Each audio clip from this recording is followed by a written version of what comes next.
उन्हें क्या कहा जाता है? मैंग्रोव कहा जाता है।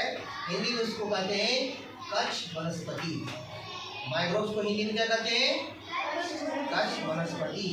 यानी वैसे प्लांट्स जो ऐसे नदियों किनारे में जन्म लेते हैं जो फिर महासागर में या सागर में मिल जाते हैं, उनके किनारे वो जन्म लेते हैं प्लांट। ऐसे प्लांट्स को मैंग्रोव कहा जाता है या हिंदी में कच्छ वनस्पति कहते हैं। समझ आ रहा है? आगे कहता है the soil in this area is sticky and clay. तो व्हाई आर यू लाफिंग? तुम क्यों हंस रही है? कुछ रीजन तो बताइए। हंस क्यों रहे हैं? क्लास में भी हंसना है, पढ़ाई करना है। Don't disturb any other, otherwise you may be a stick with the soil in this area is sticky and clay। किस एरिया की बात कर रहे हैं हम लोग? Marshy area. तो ऐसे क्षेत्र में जो सॉइल होती है वो क्या होता है? Sticky and clay. इसका मतलब क्या हुआ? स्टिकी, जैसे मान लीजिए आप कहीं गम लगाते हैं तो चिपचिपाहट होता है उसमें, तो कुछ इस तरह का गुण उस मिट्टी में है, चिपचिपाहट रहेगा, सट जाएगा, ऐसा उसमें गुण पाया जाता है, जिसको कहते हैं स्टिकी। उस तरह के सॉइल को कहा जाता है स्टिकी। और क्ले, क्ले कहते हैं चिकनी मिट्टी। वहाँ की जो मिट्टी है वो चिकनाहट है उसमें और चिपचिपाहट है, कोई भी चीज उसमें सट जाएगा। दोनों गुण है उस मिट्टी में। कौन सा मिट्टी में? मार्सी एरिया में।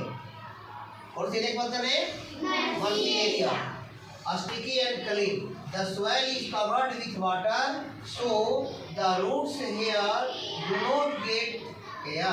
अब देखिए मर्सी एरिया में क्या होता है कि वहाँ की जो सॉइल है, मिट्टी है, वो पानी से कवर्ड है, ढका हुआ है।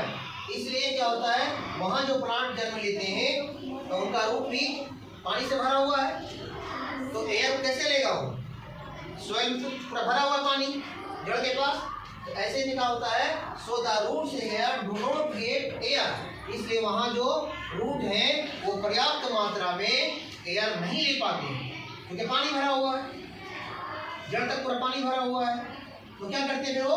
देयरफॉर, इसलिए the roots come out of the soil. इसलिए क्या होता है, वहाँ पर जो मिट्टी पानी से पूरा भरा हुआ है, इसलिए रूट जो होते हैं मर्सी एरिया का प्लांट का, वो बाहर जमीन से बाहर निकल आते हैं ताकि वो पर्याप्त मात्रा में क्या ले सके? एयर ले सके। क्योंकि पानी भरा हुआ है वहाँ, तो एयर नहीं मिल रहेगा उसको, रूट को, इसलिए वो पानी से बाहर निकल आते हैं। इस तरह से समझ में आ रही बात? इस प्रकार से वो एयर लेते हैं और ब्रेक करते हैं। Come out of the soil to break. तो सॉइल से वैसे आप लोग तो जानते हैं कि रूट कहाँ होता है? अंडर द ग्राउंड या above the ground? Root ground के अंदर होता है, जमीन के अंदर होता है, मिट्टी के अंदर होता है ना। लेकिन मर्सी एरिया में रूट पानी से कवर्ड होता है, ढका हुआ होता है, इसलिए ब्रीथिंग पर्याप्त मात्रा में वो नहीं कर पाते हैं। इसलिए क्या होता है, उनके रूट है वो पानी से सॉइल से बाहर निकल आते हैं ताकि पर्याप्त मात्रा में उसको क्या मिल सके? गेट एयर, वो हवा को प्राप्त कर सके। इसलिए रूट पानी से बाहर निकल आते हैं, क्या लेने के लिए? मिठाई, एयर लेने के लिए। Very good. Therefore the roots come out of the soil to the breath.